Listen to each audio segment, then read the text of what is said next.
Hello, ladies and gentlemen. It's about 1:59 a.m.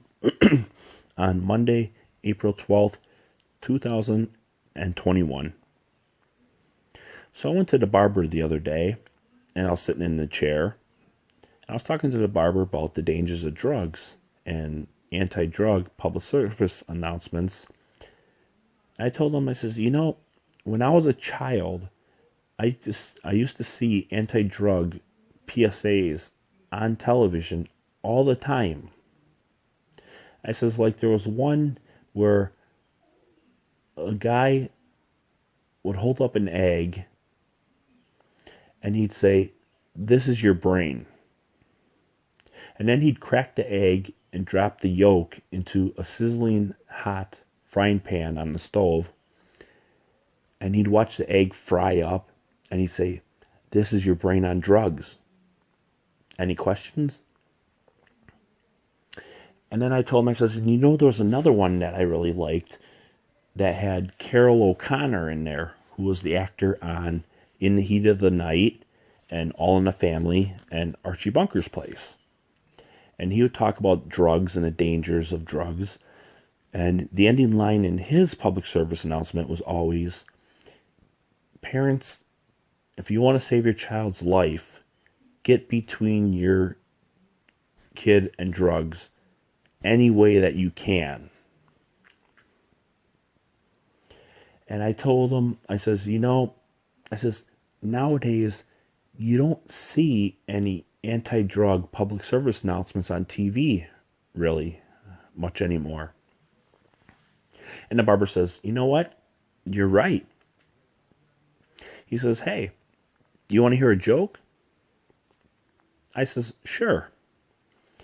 He says, "There's two guys in court in front of the judge, and they're both there on drug charges." And the judge tells both of the convicts, "I'm going to give you guys a deal." He says, "I got a deal for you. I'm going to reduce your sentences and the charges if you'll go to a school and talk to the students there about the dangers of drugs." And he says, "Now, if you can get the first person here, if you can get at least one student to stand up and say that they won't do drugs, I will vacate your sentence and dismiss all the charges. But the deal goes to the first person who can do this." So the convicts look at each other and they're talking to each other about it. And they says to the judge, "Yeah, we'll go to the school. We'll talk to the students about the dangers of drugs." The judge says, "Okay." He says, "Now here's the condition. I'm going to go to the school too with yous.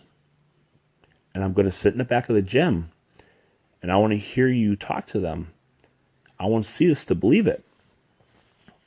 So he says, "Okay, that's fine."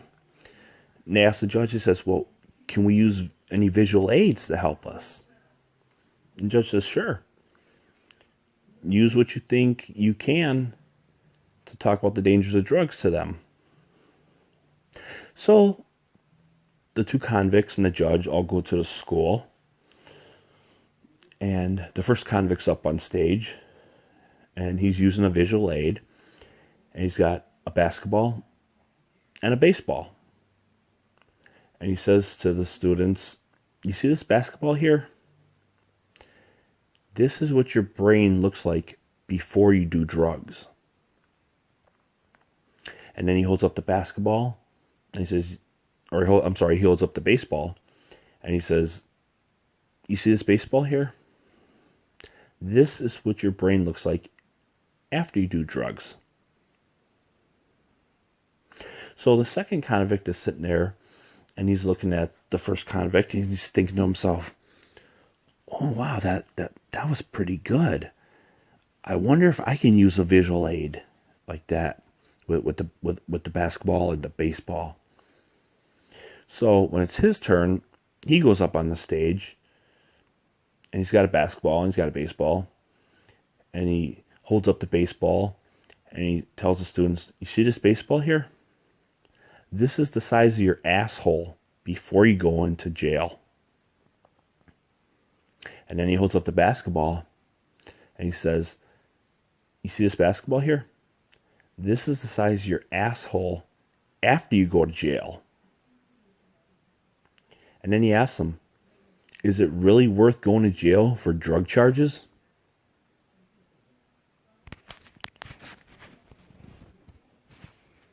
I think we can see who got the deal here.